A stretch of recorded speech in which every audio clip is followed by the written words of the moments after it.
صدق اللہ مولانا العظیم۔ سورۃ الشعراء آیت نمبر 160 سے لے کر 166 تک۔ اس صورت کے اندر جیسا کہ میں نے پہلے بھی عرض کیا، اللہ رب العزت نے بہت سے انبیاء کرام کے واقعات کو بیان فرمایا ہے۔ پہلے انبیاء اور ان کی قوموں کو واقعات بیان کر کے ایک تو حضور اقدس صلی اللہ علیہ وسلم کو تسلی دینا مقصود ہے۔ کفار مکہ کیونکہ آپ صلی اللہ علیہ وسلم کو تکلیفیں دیتے اور آپ صلی اللہ علیہ وسلم پر ایمان نہیں لاتے تھے، اور ایک آپ صلی اللہ علیہ وسلم ان کی خیرخواہی کر رہے ہیں، دنیا آخرت کی کامیابی اور بھلائی کی طرف آقا بلا رہے ہیں، لیکن پھر بھی وہ قوم ایمان نہ لائے تو دل کتنا غم زدہ ہوتا ہے۔ تو آپ صلی اللہ علیہ وسلم کو اللہ نے تسلیاں دی ہیں، واقعات قوموں کے بیان فرما کر کہ محبوب یہ جو قوم آپ کو جھٹلا رہی ہے نا، یہ صرف آپ کے ساتھ تو نہیں ہے، آپ سے پہلے جتنی بھی انبیاء تشریف لائے ہیں تو ان کے ساتھ بھی یہ معاملہ پیش آیا ہے ان کو کہ کچھ ماننے والے تھے، کچھ نہ ماننے والے تھے، انکار کرنے والے ان کے زمانہ میں بھی موجود تھے۔ اور پھر ساتھ ساتھ ان لوگوں کو تنبیہ بھی مقصود ہے کہ جن لوگوں نے اللہ کے انبیاء علیہم الصلاۃ والتسلیمات کی بات کو نہیں مانا، مقابلہ کیا، تو دنیا سے اللہ نے ان کو مٹا دیا، دنیا آخرت میں گرفتار ہوئے۔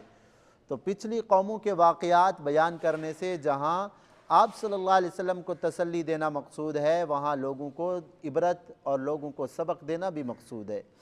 اس رکوع کے اندر حضرت لوط علیہ السلام کی قوم کا اللہ نے تذکرہ فرمایا ہے۔ حضرت لوط علیہ السلام حضرت ابراہیم علیہ السلام کے بھتیجے تھے۔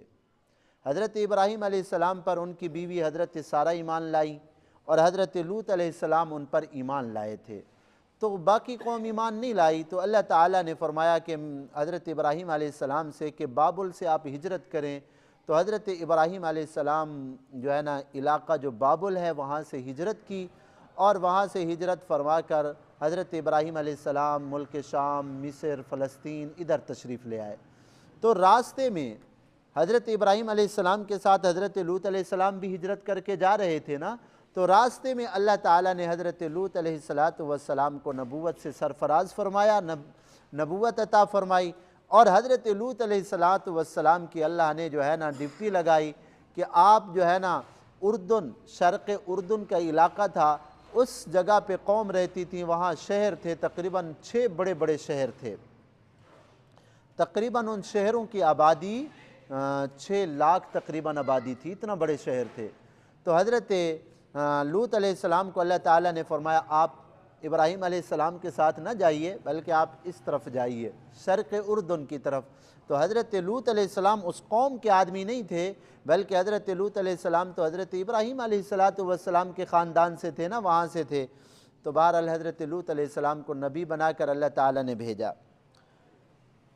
تو حضرت لوط علیہ السلام جب قوم کے پاس گئے، اللہ کی توحید کی دعوت دی اور اپنے رسول ہونے کا اعلان فرمایا، تو اسی طرح جیسے قومیں انبیاء کرام کی مخالفت کرتی ہیں انہوں نے بھی مخالفت کی۔ کذبت قوم لوط المرسلین، اللہ تعالیٰ نے فرمایا قوم لوط نے حضرت انبیاء علیہ السلام کو جھٹلا دیا۔ ایک نبی کو جھوٹا کہنا سارے انبیاء کو جھوٹا کہنا ہے، ایک نبی کا انکار کرنا، کیونکہ سارے انبیاء اللہ کی توحید کی دعوت دینے والے اللہ کے سچے پیغمبر ہیں، تو ایک پیغمبر کا انکار سارے پیغمبروں کا انکار ہے۔ تو بہرحال انہوں نے حضرت لوط علیہ السلام کی بات نہیں مانی۔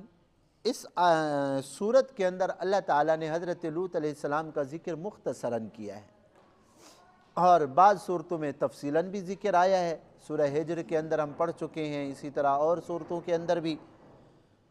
تو اذ قال لهم اخوهم لوط الا تتقون، جب ان کے بھائی لوط علیہ السلام نے ان سے کہا الا تتقون، اللہ سے ڈرتے نہیں ہو تم؟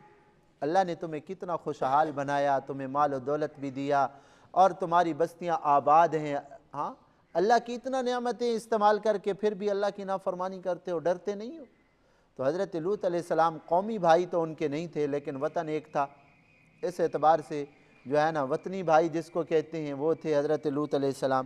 اور دوسرا یہ ہے کہ حضرت لوط علیہ السلام اسی قوم کے اندر انہوں نے نکاح بھی کیا، سسرال بھی حضرت لوط علیہ السلام کے اسی قوم میں تھے۔ انی لکم رسول امین، میں تمہارے لیے رسول بن کے آیا ہوں، امانت دار رسول۔ اللہ کے جو بھی احکامات ہیں ان میں ایک ذرا برابر بھی کمی کوتاہی نہیں کروں گا۔ فاتقوا اللہ، لہذا اللہ سے ڈرو، وَأَطِیعُونِی، اور میری اطاعت کرو۔ میں اللہ کے جو احکامات تمہیں پہنچاؤں، آمنا وصدقنا کہو تو دنیا بھی بن جائے گی آخرت بھی۔ اور یہ یاد رکھو، ما اسألکم علیہ من اجر، میں اس پر تم سے کوئی معاوضہ بھی نہیں لیتا۔ ان اجری الا علی رب العالمین، میرا اجر تو رب العالمین پر ہے۔ دعوت و تبلیغ کا میں کوئی اجر نہیں لیتا، یہ اجر میرے اللہ مجھے عطا فرمائیں گے آخرت میں ثواب کی شکل میں۔ جیسا کہ میں نے پہلے بھی عرض کیا، پچھلی انبیاء علیہ السلام کی قومیں شرک کے اندر تو مبتلا تھی ہی تھی، کفر کے اندر تو مبتلا تھی ہی تھی، لیکن ہر قوم کے اندر کچھ انفرادی بھی خامیاں تھیں، اخلاقی کمزوریاں۔ جیسے قوم عاد، قوم سمود کے اندر اخلاقی کمزوریاں یہ تھے کہ وہ متکبر لوگ تھے، متکبر تھے، ظالم جابر تھے، ان کے اندر اخلاقی یہ کمزوریاں تھیں۔ اور قوم لوط کے اندر اللہ معاف فرمائے ایسی بری اخلاق اور اخلاقی کمزوری اور عیب تھا، ایسا عیب پچھلی کسی قوموں کے اندر نہیں تھا۔ اللہ رب العزت نے انسان کے اندر جو فطری خواہشات اور جذبات رکھے ہیں نا، خواہشات کو پورا کرنے کا اللہ نے بہترین طریقہ اس کے لیے مرد اور بیوی کا بنایا ہے کہ انسان اپنی جذبات اور اپنی خواہشات کو جو ہے نا اپنی بیوی سے پورا کر لے حلال طریقہ پر۔ لیکن یہ بدبخت قوم ایسی تھی، ایسا برا کام کیا کہ جانور بھی نہیں کرتے، اپنی خواہشات بجائے عورتوں کے، اپنی خواہشات مردوں سے جو ہے نا ہم جنس پرستی مردوں سے پوری کیا کرتے تھے۔ ہم جنس پرست لفظ کیسا لوگوں نے ایجاد کیا ہے، یہ تو وہ کام ہے جو کتے اور خنزیر بھی نہیں کرتے۔ ہاں، ہم جنس پرستی کتے اور خنزیر بھی نہیں کرتے، لیکن ان بدبختوں نے یہ کام شروع کر دیا تھا۔ تو حضرت لوط علیہ السلام نے فرمایا اتاتون الذکران، کیا تم مردوں کے سے خواہش پوری کرتے ہو، اور وتذرون ما خلق لکم ربکم، جو اللہ نے بیویاں تمہارے لیے پیدا کی ہیں بدبختو، اس کو چھوڑ دیتے ہو، تمہیں شرم نہیں آتی؟ بل انتم قوم عادون، اللہ نے جو حد رکھی ہے نا تم اس سے حد سے تجاوز کر گئے ہو، ایسی برائی کے اندر مبتلا ہو گئے ہو کہ کائنات کے اندر ایسی برائی کسی نے نہیں، اور یہ بہت بڑا گناہ ہے۔ بعض علماء کرام نے تو یہاں تک فرمایا کہ حضرت ابن عباس رضی اللہ عنہما، جو آدمی ہم جنس پرستی کرے، مرد سے خواہش پوری کرے تو اس کا سزا یہ ہے کہ اس کو آگ کے اندر جلا دیا جائے۔ ایسا خنزیر آدمی جو ہے نا دنیا میں زندہ رہنے کے قابل نہیں ہے۔ اور حضرت علی کرم اللہ وجہہ سے روایت ہے، وہ فرماتے ہیں جو آدمی ہم جنس پرستی کرے اس کو بڑے پہاڑ کے اوپر کھڑا کر کے نیچے گرا دیا جائے تاکہ اس کے جسم کا چورا چورا ہو جائے۔ یہ ہم جنس پرستی اتنا خبیث عمل ہے، اتنا خبیث عمل ہے، اللہ معاف فرمائے، اللہ نے اس قوم کے اوپر 3-4 عذاب اکٹھے نازل فرمائے تھے۔ آج اللہ معاف فرمائے انسان جب اللہ کے دین سے دور جاتا ہے تو انسان انسانیت سے نکل کر جانوروں سے بھی نیچے گر جاتا ہے۔ آج یہ جو ہم جن کو کہتے ہیں نا مسلمان، جن کو بڑا سمجھتے ہیں، امریکہ، برطانیہ، یہ لوگ بڑے مہذب لوگ ہیں، ایسے خنزیر قسم کے لوگ ہیں کہ ایسے جو ہے نا کام کرتے ہیں کہ جانور بھی نہیں کرتے۔ اب ان کے ہاں یہ ایک قانونی شکل ہے ہم جنس پرستی، قانونی تحفظ ہے۔ ہمارے پاکستان کے اندر بھی ہاں ایک بل پاس جو ہے نا پچھلی حکومتوں کے اندر ہوا تھا کہ یہ خباثت اگر مرد اپنے اس سے کریں تو ان کو اجازت ہونی چاہیے۔ یعنی اللہ معاف فرمائے اللہ کے عذاب کو دعوت دینے والی بات۔ تو یہ انسان جانوروں سے، جیسا میں نے عرض کیا نا، آپ نے کبھی نہیں دیکھا ہوگا کتا کتے سے خواہش پوری کر رہا ہو، وہ بھی اپنی جو ہے نا مادہ کو تلاش کرتا ہے، لیکن ایک انسان جس کو اللہ نے اشرف المخلوق بنایا ہے وہ اگر ان خنزیروں والا کام کرے تو حضرت صدیق اکبر رضی اللہ تعالی عنہ، حضرت ابن عباس کا قول میں نے نقل کیا کہ حضرت ابن عباس فرماتے ہیں ان کو جلا دیا جائے، اور حضرت علی کرم اللہ وجہ فرماتے ہیں جو ہم جنس پرست ہیں نا، جو یہ عمل کرتے ہیں ان کو بڑے پہاڑ کے اوپر کھڑا کر کے دھکا دے دیا جائے تاکہ اس کے جسم کی بوٹی بوٹی ہو جائے۔